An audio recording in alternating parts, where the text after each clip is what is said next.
erected by a secretive group. The Georgia Guidestones are a testament to the elite's plan for a world religion, global laws, with a global court and army to enforce it. And set in stone, it is written that the population never rise above 500 million.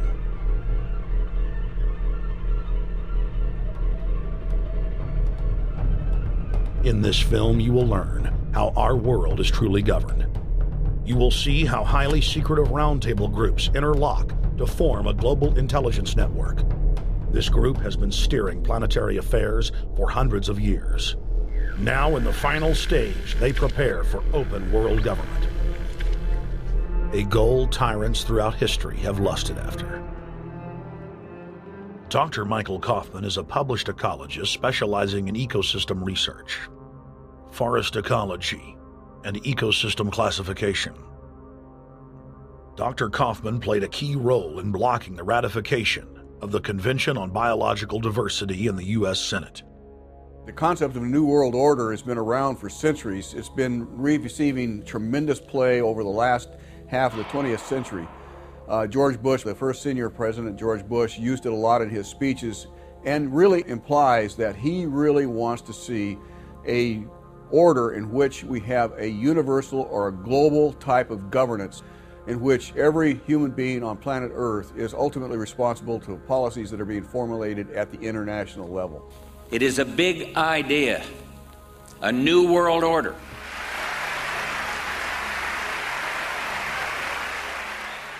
President Bush said that the New World Order was in tune, and that's what they were working for. The UN is part of that government. They're working right now very significantly for a North American Union. That's why there's a lot of people in Washington that don't care too much about our borders.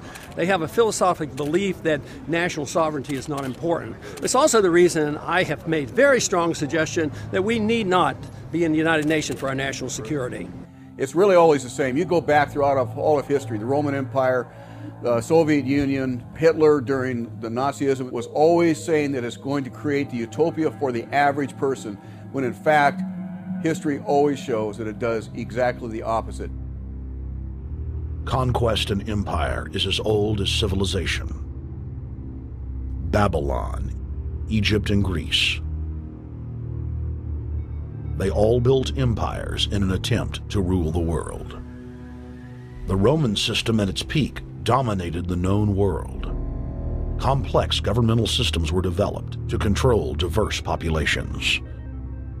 During the period between the 15th and 19th century, new empires emerged and again waged war for supremacy. The nobility, as well as the thriving merchant class, were financed by a handful of private banks. Many of the great money houses would hedge their bets and finance both sides of a war. Sophisticated intelligence-gathering networks gave the financiers a clear edge over the governments they were slowly gaining control of. On the 18th of June, 1815, agents of the British arm of the Rothschild family looked on as Emperor Napoleon Bonaparte fought desperately to save his army from the jaws of a British-Prussian pincer attack. A Rothschild agent was able to get the news of Napoleon's defeat at the hands of Lord Wellington to Nathan Rothschild, a full 20 hours before the news reached London. Nathan, the head of the British arm of the Rothschild family, put out the rumor to the London Stock Exchange that Napoleon had won the war. Stocks plunged by 98%, and Rothschild was then able to buy up the entire British economy for pennies on the pound. When the news of Napoleon's defeat finally arrived, stocks soared. Britain was now the undisputed ruler of Europe, and Rothschild ruled England. The already dominant British Empire grew even more aggressive. Her troops and bureaucracy spread across the globe. The sun never set on Britannia's holdings.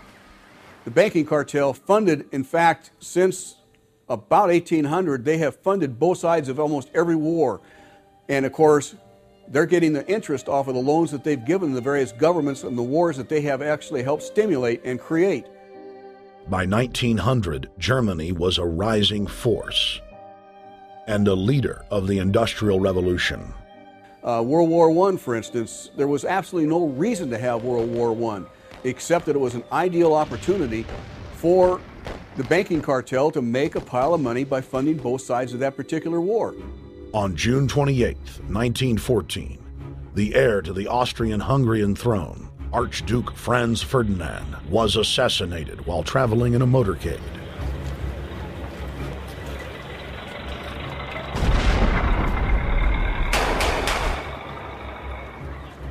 The Black Hand, a Serbian secret society with connections to French and British intelligence, took credit.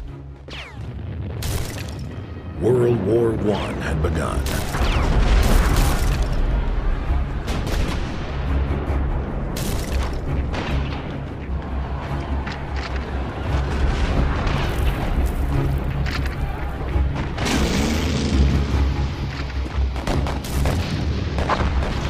Armaments companies financed by Rothschild-controlled banks in Germany, France, England, and Austria bankrolled all the factions.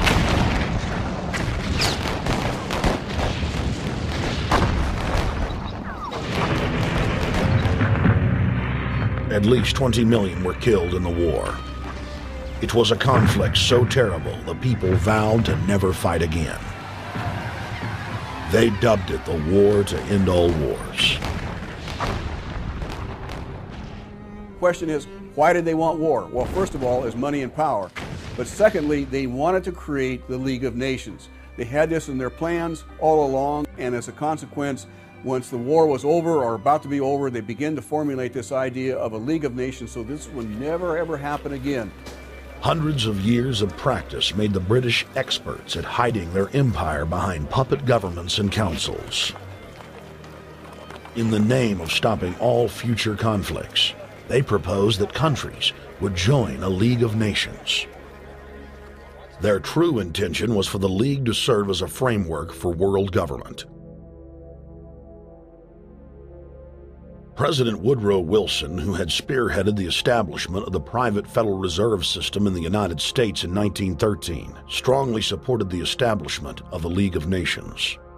Woodrow Wilson was a very naive president. He was basically a college professor that was grafted into this whole system. The League convened in Paris in 1919, but many nations recognized it as a threat to their sovereignty and refused to join. Frustrated by the U.S. Congress blocking the League of Nations, British intelligence, with the help of the Rockefeller family, set up the Council on Foreign Relations in New York City in 1921. The council recruited the best and brightest of American life to support the growth of the Anglo-American Empire. The CFR's stated mission is to abolish all nation-states in favor of an all-powerful world government administered by a tiny elite. By 1930, the promoters of world government had split into two interlocking camps: the Fabian socialists centered in London, and the fascist based in Italy and Germany. National Socialism will use its own revolution for establishing a new world order. Adolf Hitler.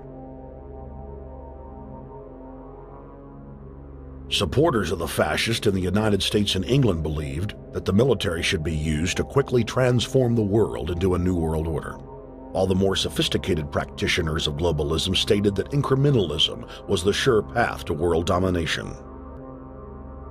Congressional Medal of Honor winner Major General Smedley Butler went public in 1934, exposing an attempt by the robber barons to launch a military overthrow of the United States. The war hero testified to the McCormick-Dickstein Committee in Congress that some of the most powerful men in America had tried to recruit him to lead a military coup so they could set up National Socialism in the United States.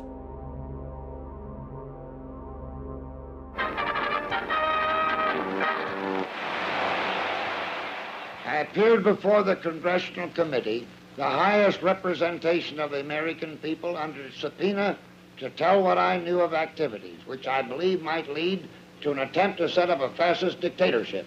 I was supposed to lead an organization of 500,000 men, which would be able to take over the functions of government. The fascist had also made deep inroads in England. Edward VIII, King of England, was forced to abdicate the throne because of his public support for Hitler. Es sich dabei nicht nur das negative Problem der Bekämpfung dieser Lehre und ihrer Organisation handelt, sondern die Durchführung der positiven Aufgabe der Gewinnung des deutschen Arbeiters für den nationalen Staat.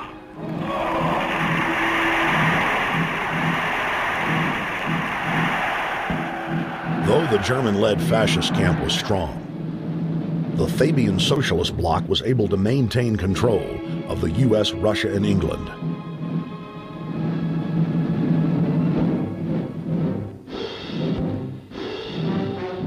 In the build-up to World War II, and during the conflict, the bankers again financed both sides, just as they had done with Napoleon.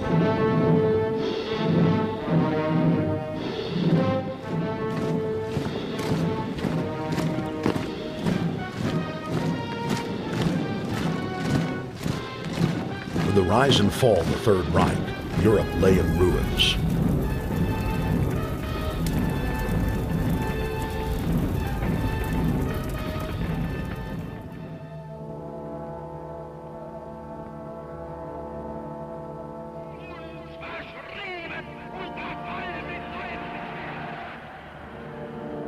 Once again, the elite claimed that only global governance could save humanity from certain destruction. And this time, the elite would succeed in setting up their world body.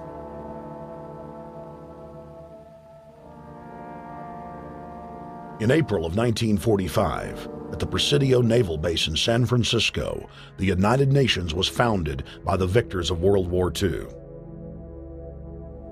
The United Nations complex was then built in New York City on land donated by John D. Rockefeller. Shortly after the elite established the United Nations as their base in the United States, the newly formed World Council quickly began work on the next phase in their plan, the incremental formation of continental superstates. The first step in their trilateral plan was the creation of the European Union. Unifying Europe had been tried many times and was extremely unpopular. Where Napoleon and Hitler had failed to accomplish their goals using force, the globalists would succeed using stealth. The British spearheaded the formation of the Council of Europe on May 5, 1949. The Treaty of London claimed to only establish trade ties between European nations, like NAFTA or GATT in North America. Its true intention was the formation of a European superstate.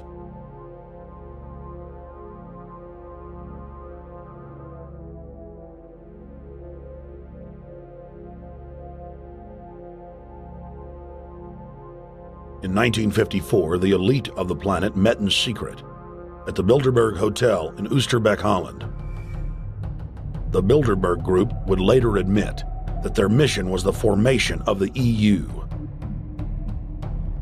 Once the EU was established, under the guise of trade deals, a North American Union and Asian Union would be formed.